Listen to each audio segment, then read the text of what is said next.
Bonjour, je suis Eugénie Delay de l'agence web My Little Big Web située à Montréal et aujourd'hui je vais vous expliquer comment utiliser les audiences engagées dans Google Ads dans le but d'améliorer vos campagnes. C'est une fonctionnalité qui est encore méconnue mais qui mérite toute votre attention si vous cherchez à rentabiliser chaque dollar investi dans vos campagnes. Donc on va commencer par le commencement. Qu'est-ce qu'une audience engagée? Depuis 2024, Google crée automatiquement une audience appelée audience engagée pour chaque compte publicitaire. C'est une audience qui va regrouper les utilisateurs qui ont interagi avec votre marque à travers ces plateformes, n'importe quelle plateforme de Google. Je vais rentrer plus dans le détail maintenant. Ça va prendre en considération les clics sur les annonces search ou shopping, une visite depuis votre compte Google Business Profile, un clic depuis votre site dans un résultat organique, depuis un résultat organique, et une interaction avec une annonce YouTube, Gmail ou Discover. Donc c'est une audience qui va être disponible dans la section Vos segments de données dans l'interface Google Ads sans qu'aucune action ne soit nécessaire de votre part. Vous n'avez pas besoin d'installer un pixel ou un outil de tagage, tout va être généré automatiquement. Alors pourquoi c'est utile? Les utilisateurs qui sont présents dans cette audience sont des utilisateurs qui sont déjà familiers avec votre marque. Ils ont déjà manifesté un intérêt, parfois sans cliquer, mais suffisamment d'intérêt en tout cas pour que Google les identifie comme engagés. C'est une audience qui va être donc qualifiée et qui peut être exploitée dans de nombreuses stratégies, comme par exemple recibler des visiteurs tièdes dans des campagnes display ou YouTube, exclure les visiteurs existants d'une campagne orientée acquisition, ou tout simplement pour construire une audience similaire, comme une audience lookalike, et aller chercher de nouveaux clients. Alors évidemment, comme toute chose, il y a des limites. C'est une audience qui est limitée aux données issues des propriétés Google. Donc, qu'est-ce que ça veut dire? Ça veut dire que ça n'inclut pas les visiteurs qui viennent de Facebook, Instagram ou d'autres sources externes. Elle ne vous permet pas de créer des segments par comportement.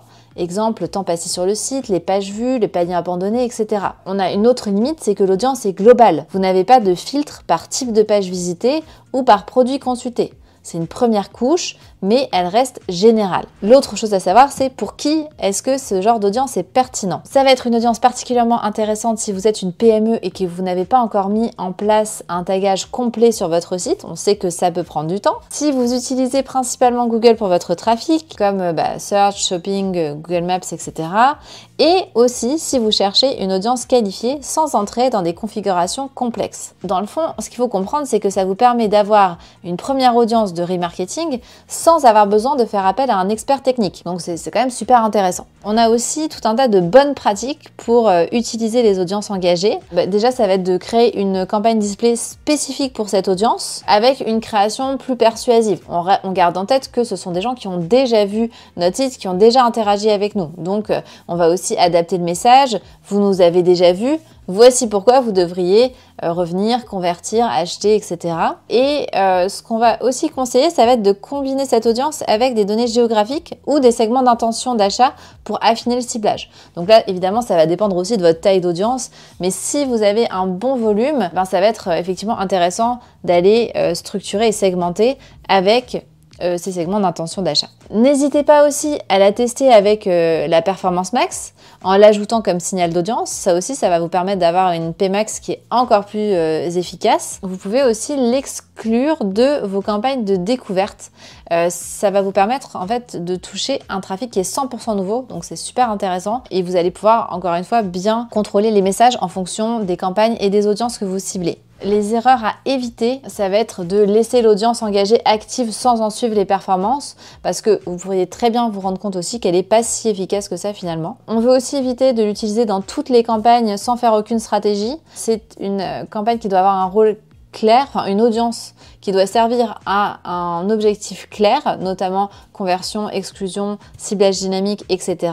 Et on ne veut pas tester la création d'une audience similaire basée sur ce segment.